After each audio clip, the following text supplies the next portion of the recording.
Hollywood TV.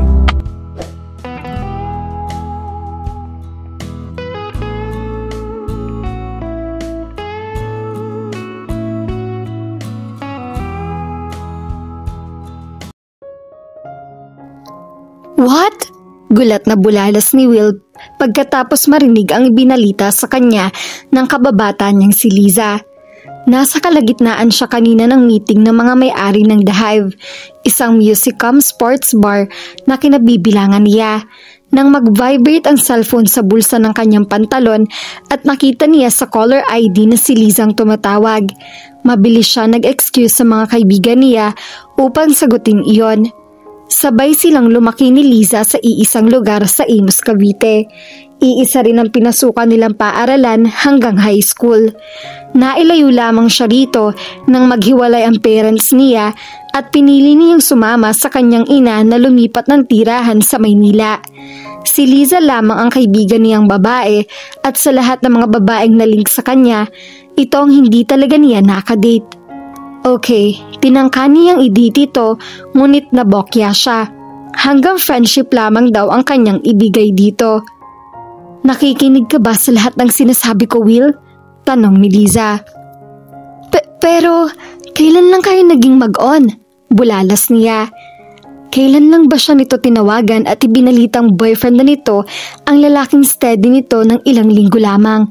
And now, she was getting married to that man 2 months from now. Ni hindi pa nga niya nakikilalang fiancé nito. Ni wala siyang alam tungkol dito. Mabait ba yun? Mas gwapo ba yun sa kanya? Oh, maano ba? We have a lifetime to know each other, hindi ba? Natahimik uli si Will. Ayaw man niyang aminin, ngunit may parang masakit sa kanyang kalooban sa natanggap na balitang iyon. Anong mayroon sa lalaking iyon at pakakasalan agad ito ni Liza? What's his name again? It's Bernard. Bernard Capistrano. Ni hindi mo pa siya naipapakilala sa akin ng personal. Hindi niya maiwasang itago ang hinampos sa tinig. Nasa Maynila ka naman kasi lagi. Hindi ka naman nauuwi rito. Hinampo naman ito. Kailan na nga ba sila huli nagkita ni Liza? 4 na buwan na yata nakalilipas muli nang umuwi siya sa Imus. Wala naman siyang problema sa kanyang ama, magkasundo sila nito. Ngunit mas gusto lamang niyang manirahan sa syudad dahil naroon ang kanyang negosyo at siya rin ang manager ng main branch ng The Hive sa Makati. Isa pa, nasa Metro Manila ang buhay niya, his active nightlife. What about Friday night? Titingnan ko kung pwede ko siyang mayayarihan sa The Hive. Naka-duty ka ba sa gabing iyon? Yeah. Will you be one of the groomsmen? Talagang desidido na pala si Liza sa pagpapakasal sa Bernard na yon. Pero bakit ba tila siya nagmamarkulyo sa loob-loob? Hanggang ngayon ba ay nararamdaman pa rin siya kay Liza?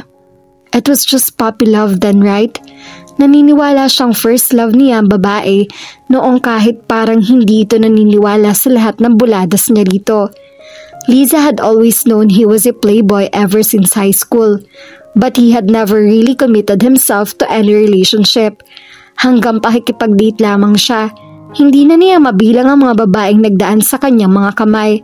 May nakatatagal ng 2 buwan, may 1 linggo lamang. He'd always been the one who called it quits in a relationship. Kung wala nga namang patutunguhan ang pakikipag-date niya, bakit pa patatagalin? But he had treated all those women so well. Wala siyang inagrabyado o sinaktan sa mga iyon. Kaya naman walang babaeng hindi siyang hihiwalayan na nakasamaan niya ng loob. Will, pakli ni Liza.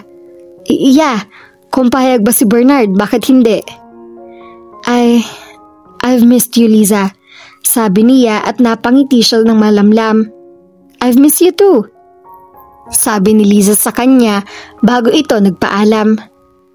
Sige na Max, pumayag ka na. Please. Ungot sa kanya ng kaibigan niyang si Liza. Ang kulit-kulit mo. Sabi ng ako nang mag-aayos sa anak ng kapitbahay kung sasali sa singing contest sa barangay sa fiesta sa amin. Saka ano bang problema ng Bernard na yun at ayaw pumayag na mag-isa ka lang pumunta sa The Hive? Magkikita naman kayo ron, hindi ba? Mabilis at halos hindi humihingang litanya ni Max habang isinasara niya ang clips ang hair salon na minanapan niya mula sa kanyang ina at namayapang bading na tiyo. Kapwa beautician ng mama niya at ang nag-iisang kapatid nitong si Adelino na namatay sa isang road accident may 3 taon na nakalilipas. Nasa kindergarten pa lamang siya noon nang itatag ng mga ito ang clips at pinaunlad ang negosyo. Anak siya sa pagkadalaga ng kanyang ina. Hindi nito pinakasalan ng kanyang ama na nasa Italy na ngayon at kasama ang sariling pamilya.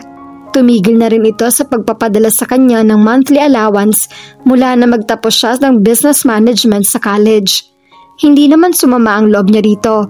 Grateful nga siya dahil kahit paano ay tinutulungan nito ang mama niyang itaguyod siya. Ang kanyang ina man ngayon ay nasa Australia. Nagpakasal na ito sa boyfriend nitong Aussie 1 taon ang nakakaraan. Gusto nang ibenta noon ng kanyang ina ang clips ngunit hindi siya pumayag. Marami siya magagandang alaala sa hair salon. Doon siya lumaki at nagkaisip. Kabilin-bili na ng kanyang mama mula pa nung paslit siya na huwag niyang sanayin ang sarili niyang magsalita ng gay lingo dahil baka makasanayan niya iyon at maapektuhan ang grammar niya kahit sa eskwelahan. Well, hindi naman siya parang bading kung magsalita, bagaman nahawaan yata siya ng kadaldala ng mga ito. Parang Armalite nga raw ang bibig niya kapag naumpisahan niyang dumaldal. Sa clips din siya natutong maging prangka at magkaroon ng makapal na mukha.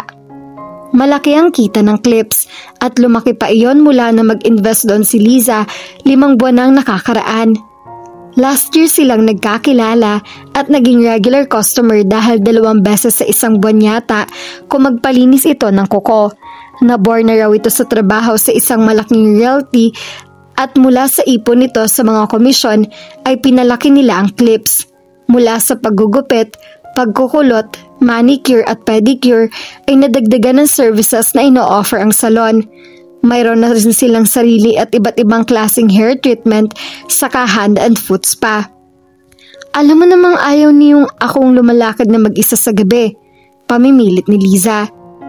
Wala lang siyang tiwala sa kamo, sabi niya. Isang sosyal na club ang The Hive at siguradong maraming mga single guy roon. Sa ganda mong yan, hindi malayong lapitan ka ng 1 o 2 sa mga iyon. Kapag dumating ka roon na wala pa si Bernard. Hindi naman sa ganon, Max. Pinagtatanggol ni Lisa ang nobyo. Oh, come on. Ani ang ipinaikot pa mga mata. Pinigil niya ang sariling maglitanya tungkol sa kaimposiblihan ng ugali ni Bernard. Sawang-sawa na siya sa kalalait dito. She didn't like him one bit. Gwapo at matangkad dito. Mala Chris Hemsworth, ang katawan ng alaga ng pag-aari nitong fitness gym. But he never impressed her ever. Hindi niya gusto ang ugali ni Bernard Capistrano. Napaka-possessive nito kay Liza at kung makapagmando ay parang alipin lamang nitong nobya. Masyado itong dominate, arrogant at mayabang.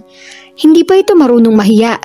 Ilang beses na niyang namalas kung paano nito bulyawan si Liza at ipahiya kahit na nasa pampublikong lugar sila. Ang ikinakainis pa niya lalo, hindi nagrereklamo si Liza sa trato nito ng nobyo nito. Palagi nitong ipinagtatanggol si Bernard sa kanya. Bulag nga siguro, gaya ng sabi ng karamihan. Pero nun ka na makapagtatanga siya sa ngalan ng pag-ibig. Minsan na siyang nagkanobyo, 2 taon na rin ang nakakalipas.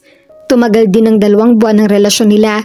Ngunit nang matuklasan niyang may textmate itong babae, ay nakipag-break agad siya rito. Sinira pa niya ang mamahaling cellphone nito. Lintik lang ang walang ganti.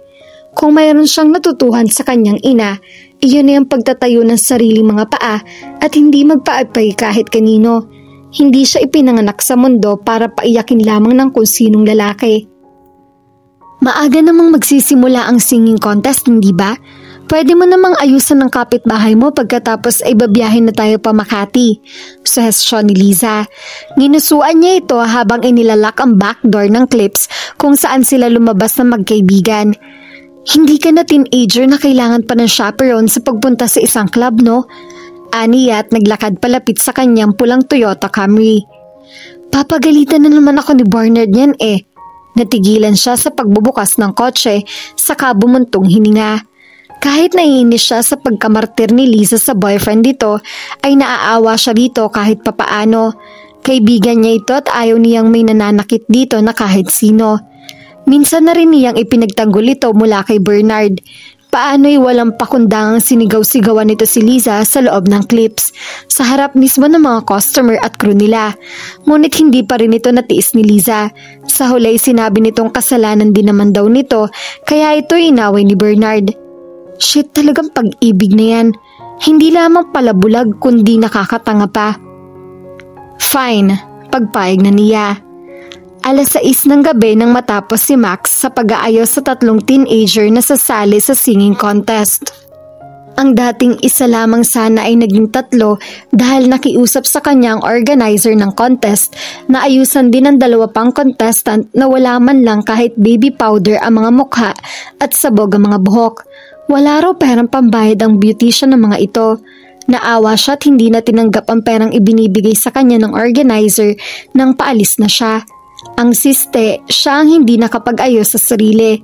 Panay kasi ang pagmamadali sa kanya ni Liza, ni hindi na siya nakapili ng maganda-gandang sanang outfit. Nakasimpleng kulay hot punch shirt at skinny denim jeans lamang siya. Sa pagmamadali, nakalimutan din niyang palitan ng suot niyang beige na spare topsider. Balak pa sana niyang mag-high heels para tumangkad-tangkad naman siya sa paningin ng iba, umabot lamang siya ng 5 feet and 1 inch. Mag-ayos ka na lang sa restroom mamaya, sabi ni Liza sa kanya. Mapanghi kaya ang restroom ng mga club, kaya ayoko nagpupunta sa mga lugar na ganyan eh. Kadiri lang. Ang arte nito. Totoo naman, kahit pa sabihing sosyal na club yung The Hive na yan, may halong alkohol pa rin ng mga ihi ng mga taong napupunta ron. And my God, can you just imagine the puke too? Kahit sosyal na mga tao ay sumusuka rin ng nalalasing, no? Eh di doon ka na lang sa restroom ng office ni Will. Sa wakas ay makikilala na rin niya si Will Pama na iyon. May ilang beses na rin itong naikwento sa kanyang Liza. Talagang ganon kalakas si Will na yan. Yup, pagmamalaki ni Liza. May dala ka bang makeup kit? Alam mo kung gaano kalaki yung makeup kit ko sa bahay, no? Pumalatak siya pagkatapos. Tumawa ito. Para nga palang toolbox sa laki. Wala siyang dala sa bag kundi facial powder at lip gloss. Alam niyang hindi nagdadala ng makeup kit si Liza kung nakaayos na itong lumabas.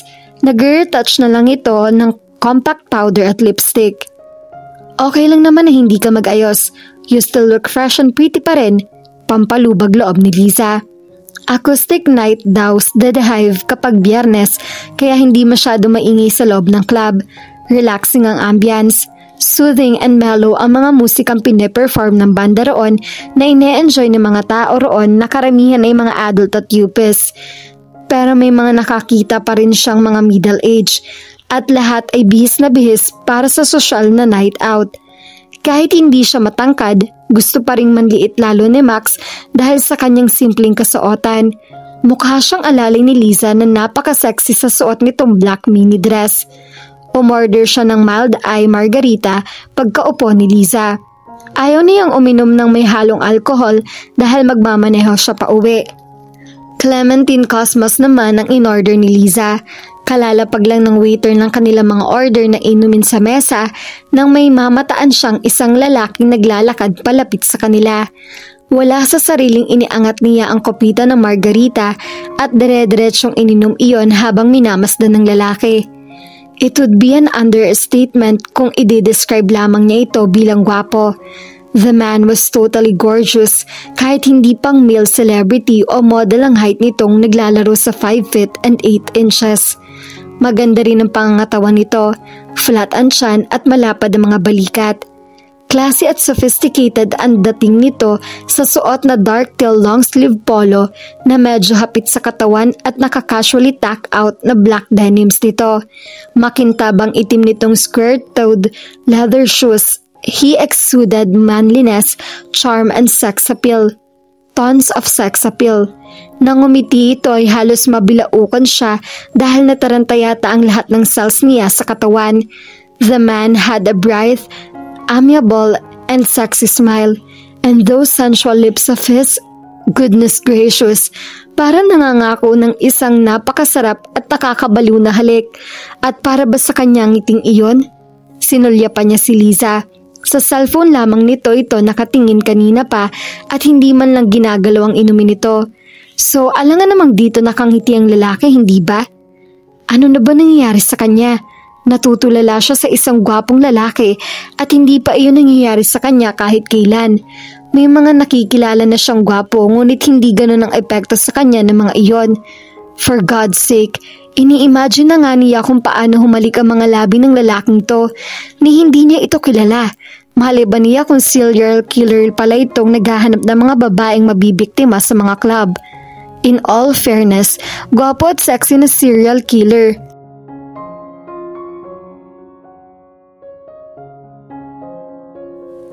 At dito na po nagtatapos ang ating kwento. Sabay-sabay po nating abangan ang susunod na kabanata. Maraming salamat po. God bless and stay safe.